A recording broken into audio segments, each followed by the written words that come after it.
Gold, trusted gold buyers. మీరు తాకట్టు పెట్టిన బంగారాన్ని విడిపించి ఈ రోజు ఉన్న మార్కెట్ ధరకు కొనబడను. నమస్కారం, వెల్కమ్ టు ఐ డ్రీమ్. ధర్మ మార్గం విత్ విజిత కార్యక్రమానికి స్వాగతం.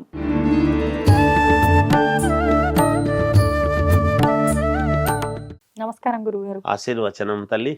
గురుగారు, ఎక్కువగా కార్తీక మాసం వచ్చింది అనగానే అంటే ప్రతిరోజు ప్రతి ఒక్క విశేషమైన కార్యక్రమం చేస్తూనే ఉంటారు. దీపారాధన కానివ్వండి, దానాలు కానివ్వండి, రకరకాలుగా పాటిస్తూ ఉంటాం. కానీ ముఖ్యంగా వనభోజనాల కార్యక్రమం అనేది కార్తీక మాసంలోనే వెళ్ళాలి అని చెప్పి అంటూ ఉంటారు. అసలు ఎందుకని కార్తీక మాసంలో వనభోజనాలకు వెళ్ళాలి, ఎవరు వెళ్ళొచ్చు, ఎవరు వెళ్ళకూడదు? నేను ఎందుకు అడిగానో మీకు అర్థమయ్యే ఉంటుంది. ఈ వెళ్ళొచ్చు వెళ్ళకూడదు అనే దాంట్లో కూడా నేను నా వాళ్ళు మాత్రమే అనే ఒక పరిమితులు కూడా మనకి ఇందులో కనిపిస్తున్నాయి కొన్నిసార్లు చూస్తూ ఉంటే. వాటి గురించి ఒక్కసారి వివరించండి. శ్రీ మహాగణాధిపతయే నమః. ఐం మహాసరస్వత్యే నమః. శ్రీ లలితాంబికాదేవియే నమః. కార్తీక మాసము వనభోజనము అనేటువంటిది. కార్తీక మాసంలో సామూహిక వనభోజనాలు అనేటువంటివి పెట్టుకుంటారు మామూలుగా.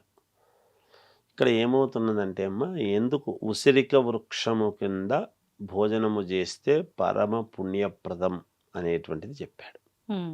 ఇక్కడ కార్తీక మాసములో ఏమిటి అంటే, కార్తీక మాసములో పార్వతీ పరమేశ్వరుల యొక్క అనుగ్రహము అనేటువంటిది పరిపూర్ణముగా ఉంటుంది. అంటే మిగతా రోజుల్లో మిగతా నెలల్లో ఉండదా గురువు గారు? అందుకే సోమవారము మాత్రము ఈశ్వరుడికి ప్రాధాన్యతగా, శుక్రవారము అమ్మవారికి, మనం మామూలుగా మంగళవారము శుక్రవారం మాత్రం అమ్మవారికి ప్రాధాన్యత అని పెట్టుకున్నాం. ఈ శుక్రవారాలు అమ్మవారికి, మంగళవారాలు కలిపి, సోమవారము కలిపి అన్ని రకాల కార్తీక మాసంలో ప్రతిరోజు ప్రాధాన్యత ఉంటుంది అమ్మవారికి, స్వామివారికి.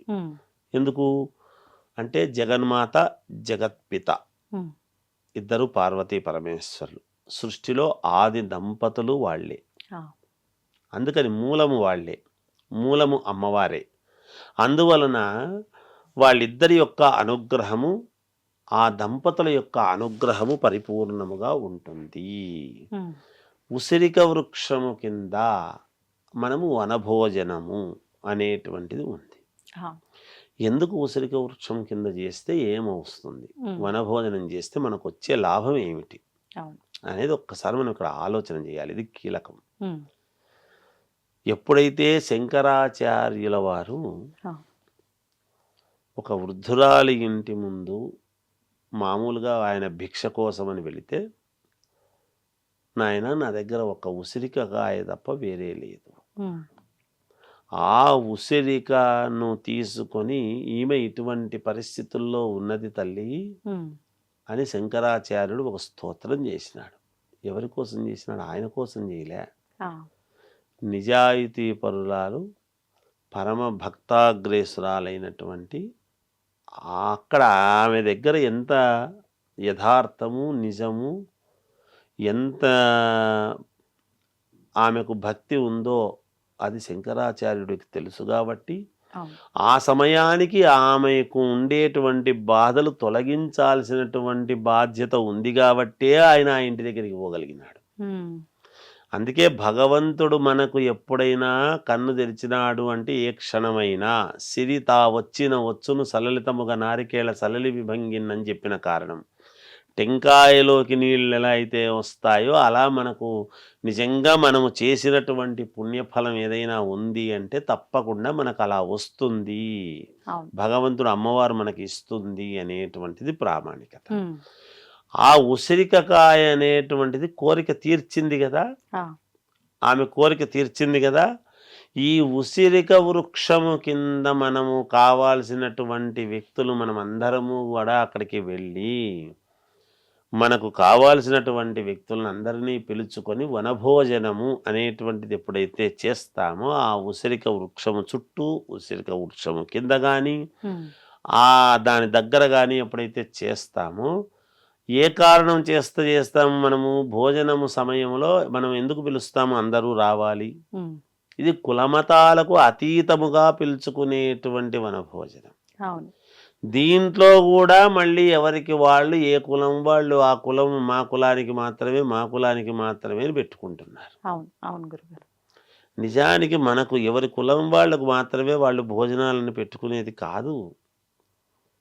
అందరూ రావాలి. ఆ వనభోజనములో తినాల్సినటువంటిది కూడా శాకాహారము మాత్రమే. అది గమనించాలి. సరే, మిగతా తిండ్లు తినేటువంటి వాళ్ళు మామూలుగా తినేటువంటిది వేరు. వనభోజనం అనేటువంటిది మనం చేస్తూ ఉన్నప్పుడు మిగతా ఆహారాలన్నీ చేసి అట్లా కాకుండా శాకాహారం అందరూ తినగలిగినటువంటిది ఎప్పుడైతే మనము చేసుకుంటామో అక్కడ భోజనాల దగ్గర మనసిప్పి మనము ప్రేమతో, పరమ ప్రేమతో ఎవరికైతే రండీని భోజనము పెడుతున్నాం, భోజనానికి లేక ఎవరు రారు కదమ్మా. ఇంట్లో భోజనం లేక వస్తారా? లేదండి. కాదు, వనభోజనం మనం వెళ్ళాలి. కార్తీక మాసం ఎప్పుడు ఇంట్లో తింటుంటాం, ఇంట్లో రోజు తినేదే.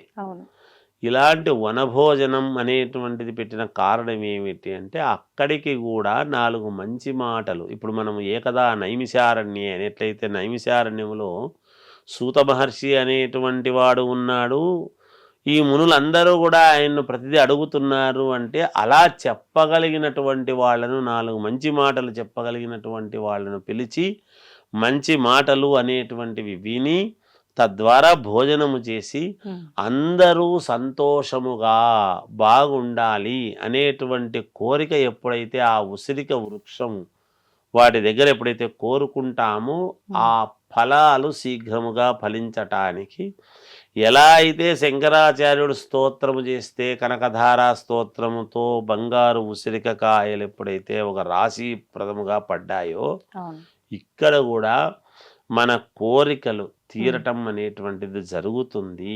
ఆయుష్ పెరుగుతుంది ఉసిరిక వృక్షం కింద. ఆరోగ్యము బాగుంటుంది.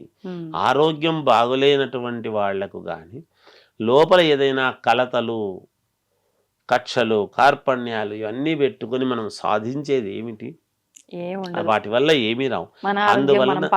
అందువలన ఆ ఉసిరిక వృక్షము అనేటువంటి దాని కింద మనం ఎప్పుడైతే మనము అందరము కలిసి భోజనం అనేది చేస్తామో మనసులో ఉండేటువంటి అరమరికలన్నీ కూడా పోయి అందరూ బాగుంటుంది, మనకు ఆయుష్ పెరుగుతుంది, మన పనులన్నీ కూడా మనం ముందుకు సాగడానికి యోగవంతముగా ఉంటుంది. తృప్తి అనేటువంటిది కలుగుతుంది, మనస్సుకు ఆత్మతృప్తి కలుగుతుంది. అలా చేసుకుంటే వనభోజనానికి పూర్ణ ఫలితం వస్తుంది అనేటువంటి భావనతో ఈ వనభోజనం అనేది పెట్టారు. ఒక కులం వాళ్లకు మాత్రమే అని పెట్టలేదు తల్లి. అందరూ దేవాలయము అంటే అందరు ఎలా గుడికి వెళ్తామో వనభోజనం అంటే కూడా అందరు అలాగే కలుస్తారు. ఎటువంటి భేదాలు లేకుండా అందరూ కలిసి చక్కగా జరుపుకోవాలి తప్ప ఇలాంటివన్నీ కూడా మనసులో పెట్టుకోవద్దు అనేటువంటి దాంతో అక్కడికి వెళ్ళి ఉసిరిక వృక్షం మీద భోజనం చేసి మనకు ఖచ్చితంగా నెరవేరుతాయి. అన్ని పనులు నెరవేరుతాయి. అది దాని యొక్క అర్థం. ధన్యవాదాలు గురుగారు. తవ్వుతూనే శివలింగం సరే దాన్ని అట్లా కప్పేసేయండి, చూపించదండి.